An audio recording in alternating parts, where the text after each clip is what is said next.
Chapter 5 Gold in the Grass. "Go! Go!" said Jack. He threw his notebook into his pack. He pushed Annie toward the rope ladder. "Bye, Henry," she said.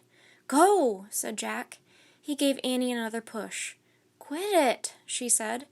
But she started up the ladder. Jack scrambled after her. Jack and Annie tumbled into the treehouse.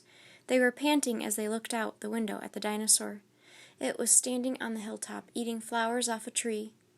"Oh, man," whispered Jack, "we are in a time long ago." The dinosaur looked like a huge rhinoceros, with 3 horns instead of 1. It had 2 long horns above its eyes, and another one grew out from its nose. It had a big shield-like thing behind its head. "Triceratops!" said Jack. "Does he eat people?"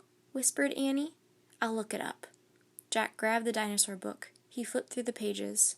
"There," said Jack, pointing to the picture of a triceratops. He read the caption.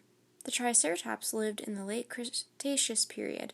This plant-eating dinosaur weighed over 12,000 pounds. Jack slammed the book shut. "Just plants, no meat." "Good," said Annie. "Let's go see him up close." "Are you crazy?" said Jack. "Don't you want to take notes about him?" asked Annie. "We're probably the first people in the whole world to ever see a real live Triceratops." Jack sighed. Annie was right. "Okay, let's go," he said. Jack shoved the dinosaur book into his pack. He slung his pack over his shoulder. Annie started down the ladder, and Jack followed her. "Just promise you won't pet him," Jack called down to Annie. "I promise," said Annie. "Promise you won't kiss him," said Jack. "I promise," said Annie. "Promise you won't talk to him." "I promise," said Annie. "Promise you won't—" "Don't worry," said Annie. Annie and Jack stepped off the ladder. The pterodon gave him a friendly look. Annie blew him a kiss. "Be back soon, Henry," she called. "Shh," said Jack, and he led the way slowly and carefully through the ferns. When Jack and Annie reached the bottom of the hill, they knelt behind a bush. Annie started to speak, but Jack quickly put his finger to his lips. Then he and Annie peeked out at the Triceratops. The dinosaur was bigger than a truck. He was eating the flowers off a magnolia tree. Jack slipped his notebook out of his pack. He wrote, "Eats flowers." Annie nudged him. Jack ignored her. He studied the Triceratops again.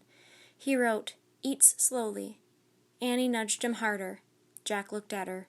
Annie pointed to herself. She walked her fingers through the air. She pointed to the dinosaur. She smiled. "Is she teasing?" Jack wondered. Annie waved at Jack. Jack started to grab her. She laughed and jumped away. She fell into the grass in full view of the Triceratops. "Get back," whispered Jack. Too late. The big dinosaur had spotted Annie. He gazed down at her from the hilltop. Half of a magnolia flower was sticking out of his mouth. "Oops," said Annie. "Get back," Jack said again. "He looks nice, Jack," Annie said. "Nice? Watch out for his horns, Annie," said Jack. The Triceratops gazed calmly down at Annie. Then he turned and lopped down the side of the hill. "Bye," said Annie. She turned back to see Jack. "See?" Jack grunted, but he wrote in his notebook, "Nice." "Come on, let's look around some more," said Annie.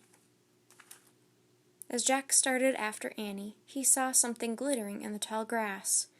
Jack reached down and picked it up. It was a gold medallion. A letter was engraved on the medallion, a fancy M.